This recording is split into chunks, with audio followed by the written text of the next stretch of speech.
Last week it was announced that Russia's armed forces have begun working with prototype laser weapons. That's right, according to the state-operated news agency RIA Novosti, the country's soldiers are training with new and advanced forms of laser weaponry. As is usually the case in dealings with Russians and guns, the specifics are a bit sketchy. Back in the 60s, I developed a weather-changing machine, which was in essence a sophisticated heat beam, which we called a laser. But what is known is that the country is dusting off some older research and pumping new life into the development of weapons based on new physical principles. This is a term that refers to directed energy, geophysical, and wave energy weapons. Russia has dedicated significant resources to developing high-power laser weapons since the mid-50s. They even gave them some awesome Saturday morning cartoon names like Falcon Echelon, Terra, and Omega programs.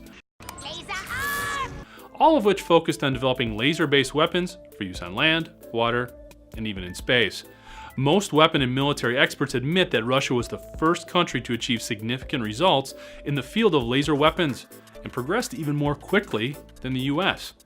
It's speculated that the new Russian laser weapons are focused on three primary applications. The first would be aircraft-mounted lasers that could disrupt optoelectronic equipment, sensors, and radar, encountering reconnaissance systems in space, at sea, or on land.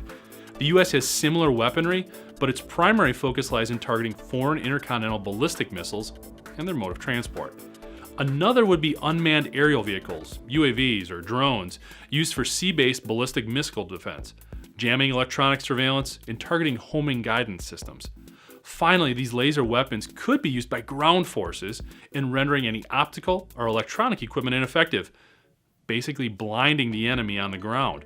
So although issues like signal scatter still prevent the advent of weapons like Han Solo's trusty blaster, these new laser weapon systems could offer significant advantages in the age of electronic warfare. I'm Jeff Reinke, and this is IEN Now.